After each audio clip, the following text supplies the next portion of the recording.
Hockey Night in Canada, After Hours. Vancouver Canucks defeat the Minnesota Wild at GM Place tonight. 2-1 the final score as the Canucks send the Wild home winless on a 5-game road trip. There are the new digs in Vancouver. Nice job of renovating the dressing room at a cost of millions of dollars, but it's luxurious. And we welcome Kevin Bieksa with Kevin Weeks. That's all good. It's a good name. Too many name. Too many Kevins on the show. Kevin Second squared. appearance on After Hours. Kevin squared. We had you here 3 years ago. You were in the midst of your breakout season, and since then you've got a handsome new contract. You've had 2 children, suffered a bizarre but very serious injury, and established yourself as one of the tougher guys in the NHL to play against. So where would you like to start? Wherever you want.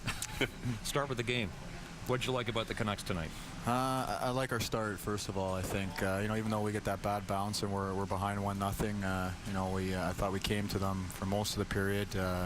Strong first, and then we get on the board in the second, and we just kept pushing the whole game, and it was a full 60 minutes. One of the first 60-minute efforts we could say we've had all year. Going to bring the fans in here right away. Here's a question from Wendy in Fairview, Alberta. Well, actually, we'll go to the graphic first. The team struggled in Calgary after a stretch where you played 1 game in 10 days. How much does that kind of layoff affect you? That's from Larry in Balzac, Alberta.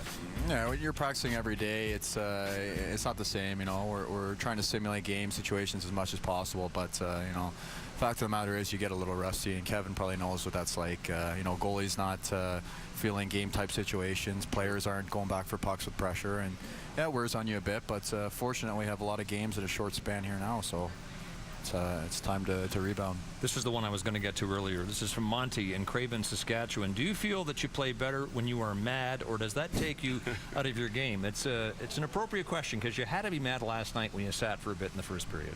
Yeah, I think anybody would be if they sit for a while, but no, it's a battle emotionally to stay on an even keel. I think I find when I'm a little too mad, I'm running around, I'm chasing the game, I'm trying to throw hits, and that's not a good thing. And I find when I'm a little too complacent, that's not a good thing either. So it's kind of a fine line there to find a balance. Kevin Weeks has a question for you.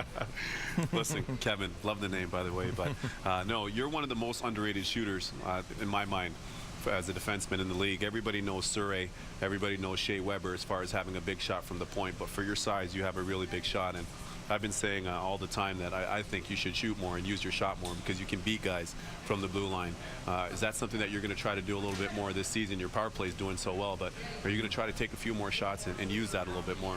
Yeah, I want to shoot as much as possible, especially with the power play that I'm out there with. I'm out there most of the time with the Sedins, and to open up some room for them down low, I got to be getting shots on that from the point. And that's what I'm going to try to do. I'm not going to force it, but every chance I get, I'd love to put one on that. Excellent. Kevin, your toughness can be traced probably directly to your family and those full contact Bieksa family tournaments called the Tin Cup tournaments that you play in Grimsby. I think every year after the season is done. Elliot Friedman did a marvelous feature in Inside Hockey featuring you and your father late last season, I think, during the playoffs. So here's your father, Al, talking about the Tin Cup tournament. Well, as you can see, it's a very expensive trophy. Actually, we picked up the trophy for $1 at a yard sale, and it's screwed onto You ever seen this? a bunch of beer cans that have been crumpled up through all the celebration over the last few years. And but more importantly, it's very coveted by both teams. And once that puck drops, everything goes. It's full contact, and it would be unusual at the end of the game if a couple of players weren't bleeding in the dressing room. Well, one thing we should point out, just as we'll show here, the NHL player has never been the MVP of this tournament. Well, we're hoping that Kevin, gets some good experience playing with the Canucks there, and eventually, sometime he'll be able to play in this game and bring what it needs to have him enjoy the honor of being the MVP. He certainly hasn't demonstrated that yet. So, there we go. A few more years in the NHL, and maybe you'll be ready for the Tin Cup tournament. Is that fair? I think so. I'm actually going to try to get home for Christmas this year for a couple days, so they're going to try to schedule the game around that short span. But I know he's very proud of that segment there, and he's very proud of the game that we have every Christmas, and it's gathered a lot of attention locally. Your relationship with your father, Al, worked out exactly the way it's supposed to for father and son, in that he shaped your character. How do you do it? Just the way he raised three of us. We're just three typical boys from Southern Ontario who like to wrestle and mix it up and go watch him. If you watch that segment, you've heard me talk about. We used to go watch him play hockey. In Hamilton double rinks there, and it's a rough neighborhood, and we just had fun and watched him, and he raised us. I thought perfectly. Kevin. Well, one of the interesting things to me is you played at Bowling Green, and I remember when I started getting letters, from the U.S. teams and U.S. schools. One of the things that shocked me was Bowling Green's colors were brown and orange, as opposed to green. Naturally, I thought they had green and white uniforms. But how was your time at Bowling Green? And now that you've established yourself in the league, and naturally you've gotten your new contract, which Scott's obviously referred to, are they hitting you up now for that alumni donation? Maybe the Kevin Bieksa Center of Excellence, let's say, or a strength and conditioning center? Yeah, I just I got back there for the first time this summer in my class. We all made it back there for the alumni golf tournament, and I really enjoyed my 4 years there. I still say it's the best decision I ever made. 16 years old when I had to make the decision. I know for a lot of young players that's a tough time. It is. To hold out and to offer a college scholarship, especially with the the glamour of the OHL, and the WHL, and the Q. So that's where I really leaned on my dad, and he really grounded me and helped me steer me in the right direction. Let's just follow that story. Maybe we can start way back when you had a picture taken with the most famous person in hockey, one of the most famous people in all the land, of course. And here it is. Don Cherry can't possibly remember this because he's taken probably or posed for probably 10,000 of these over the years, but I'm guessing you remember. That's you with Don. Yeah, what kind of suit is Don wearing there? It's a pretty normal looking suit for him. They evolved nicely after that, but what do you remember about this? From what I remember, that was at the end of the year team dinner that my dad was a coach, I guess, at the time, and took us there. It was in Toronto, Don Cherry's Grapevine, and that was a long time ago. I don't think he remembers that, but he actually ended up drafting me about 15 years later. He doesn't remember that either. And that's the next part of the story, because you were drafted by the Mississauga Ice Dogs, and they really wanted to keep you. But the night that you would have played your first exhibition game, and they were pressing you to play, you left. Didn't play because you wanted to protect your NCAA eligibility. So, and as Kevin's pointed out, you did well at Bowling Green. But this is a decision that a lot of 16-year-old players face. Why did you decide on the American University route? Prior to that, going to camp, I saw a Michigan University game, and I think it was Mike Comrie's first game, actually. Pretty dynamic player, fun to watch, and just the atmosphere at Yost Arena there and everything. And just weighing the pros and cons of having an education after hockey. At that time I didn't think I'd be good enough to make the NHL, or I still had the dream alive, but it wasn't reality. So education was kind of the fallback plan. Perfect. All right, Kevin Bieksa is our guest on After Hours. More with Kevin when we come back. Fatherhood is one of the topics up for discussion when we return to GM Place. All right, Kevin, here's a question from Miles in Saguenay, Quebec. Do you think you had an advantage over younger players like Cody Hodgson and Michael Grabner because you entered the NHL at a later age when you were more mature? Yeah, physically, absolutely. We're coming out of college. If you stay the full 4 years at 23, 24, a big emphasis in college is working out and conditioning and all that. So you're allowed to get bigger and stronger, and you're more mature when you come out. Should point out that you were a finance student at Bowling Green, and you were a very good student. I think you had an A average. So the question is this: who knows more about finance, you or Willie Mitchell? It's a constant debate between us two. He's probably more up to date right now because he does all the reading. He's constantly brushing up on his stuff. He's he's self-taught though, so I still think I have a slight edge. Kevin. Well, on that point, you should maybe charging the guys a little commission, give them some insider tips on the finances, especially now the Canadian dollar is doing so well. Yeah. You got to let the guys come to you, be a resource for especially the young fellas. I should, yeah. I think there's a couple guys in our team. I don't think we have the smartest team in the league, so we got Hordachuk and Burrows and a couple guys like that could use a little bit of advice. Okay, you and Katie are proud parents of 2 children. Cole, I think, is coming up, on his 2nd birthday in just about a week. And Reese was born last week, the day of the game here against Montreal. So take us through that day. Yeah, crazy day. Went in the night before for an appointment and found out that the labor is beginning. So knew it was going to be a long night. And went to the hospital at about midnight, did a full nighter there. And I didn't do much, but I was there and awake. So Had the baby first thing in the morning, and you know, got home at about noon the following day of, and quick 3-hour nap and off to the rink. They say in situations like that, when you're exhausted, and you had the 3-hour nap, as you say, but mentally you had to be exhausted, that you play on adrenaline. Is that the way it went for you that night against Montreal? Absolutely. You're playing on fumes, and it's a good thing that we had such a good start, and we got a nice cushion, and I could kind of just cruise through the second half of the game there, so appreciate that one. Question from Trevor in Squamish. Even if you stop reading the newspapers and paying attention to what people are saying, is it still hard to escape the almost bipolar mindset of the fans in Vancouver? That might be a bit harsh, because I think it's fair to put it this way, that they're passionate fans in Vancouver. This team is good enough that they expect it to win more often than not. But what's your response to the question? It's a hockey market. Anywhere you play in Canada, it's going to be like that. It's great when things are going good, and it's not so good when things are going bad. So, you know, when you're walking on the streets and the team's in a losing streak, you kind of just put your head down and keep walking. But, you know, it's a great place to play, and I think most of us wouldn't want to have it any other way. What's the worst thing you've heard to start the season with the Canucks under fire out here to an extent?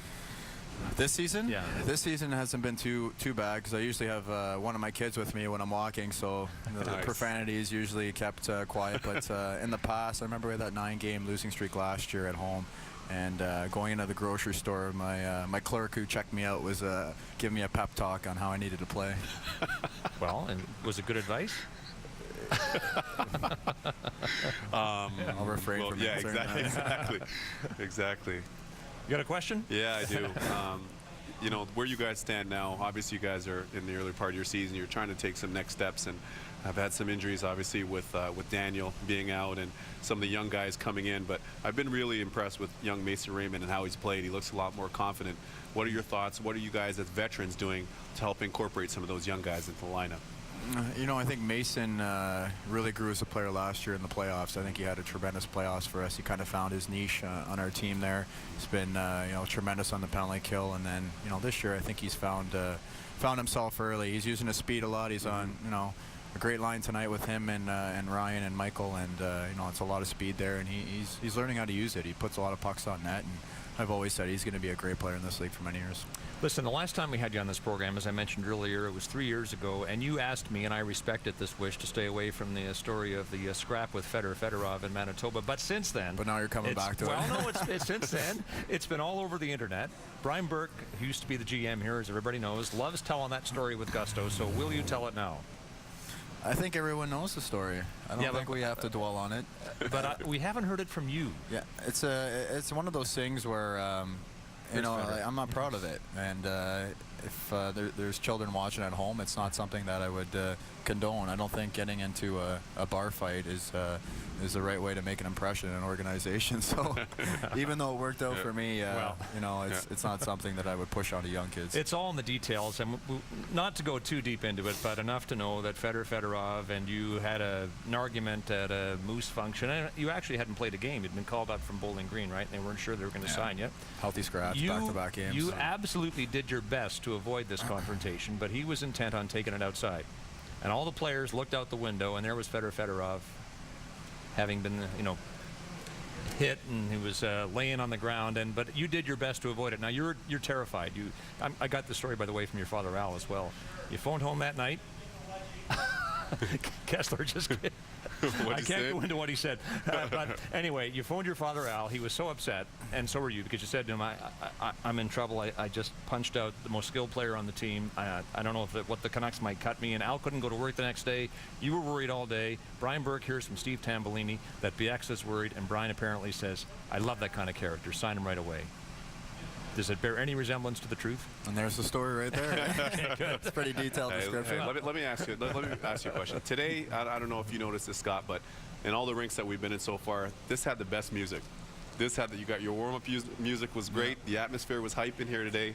During the game, it was nice. I was dancing to some Michael Jackson post-game. Yeah.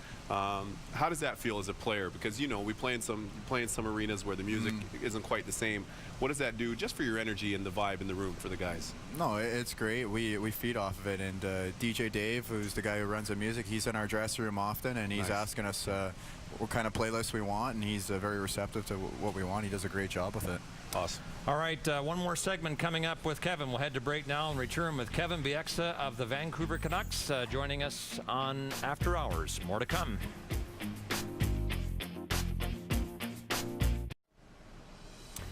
Back with you on After Hours, live from GM Place, and our guest, Kevin Bieksa. Hey, you reach Ryan Kessler. I can't get to the phone right now because I'm too busy kicking Kevin Bieksa's ass playing NHL 2K10. Leave a message after the beep. I'm up 4-0 right now, Kess. Give me the controller. You're going to break it. I'll break you. I'll break your nose. Sorry, been broken. Yes, how teammates love each other. You and Ryan Kessler promoting NHL 2K10, and it's a video game. If you listen to it, sounds like it's almost real. Clearly it's not, but how did it come about? Just a phone call we got in the summer from NHL 2K10 asking us to come down to LA and shoot a commercial, and that's kind of the second thing we did there was the answering machine. But I had a lot of fun on the set for about 16 hours to put out a 30-second commercial. So we had we had some laughs for sure. I wish they could show some of the the outtakes because we had some good lines. What kind of reaction are you getting to it? Getting made fun of a lot. Our coaches, showed the entire team there to start the season off. So it's just constant jabbing from all the guys. Me and Kess, we don't have many lines in the commercial, and the guys are kind of saying that's probably a good thing for him. Yeah, that's only a small part of it. I think it goes on for about another minute after that. Terrace, BC, winner of Kraft Hockeyville last season, so I guess it stands to reason that two of the most popular Canucks should represent the team in the NHL. There, you and Willie Mitchell. So tell us about the visit to Terrace. Terrace was great. The community was very receptive to us. As you can see right there, that's what we walk into at the school there, and just phenomenal fans that you don't ever get a chance to see, and most of them probably don't ever get a chance to see a game. So Willie and I had a great time going and talking to some of the kids there. Something they probably didn't show is that we went up on stage. There was about 5,000 people watching the game outside in the rain during the game, and Willie and I, it was actually Willie's idea, decided let's go jump on stage and kind of freestyle with the mic. Really? So we jumped out there, kind of spur of the moment. I grabbed the mic and I kind of got the fans going a little bit. Ah, great. I don't know if they got it on camera though. And you know, it's something the kids there will never forget. Why don't we end this on a high note?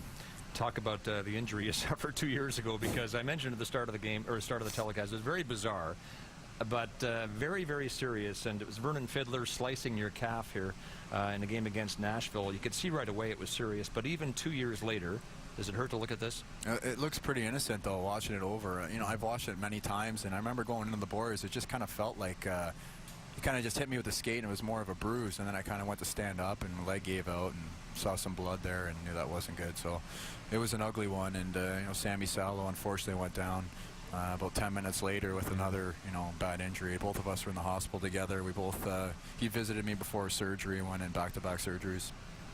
What was the recovery like? Long, monotonous. It's I was 4 to 6 months timetable, and I wanted to come back as soon as possible. So I came back in 3 months and 20 days. So I did everything I absolutely could to get back. Perfect. Well, Kevin, thanks for your time. By the way, you notice most people around the NHL are getting your name right these days? Yeah. Thanks to you guys. Appreciate it. Thanks again to Kevin Bieksa, our guest on After Hours. Appreciate it, man. Back to GM Place with one more segment.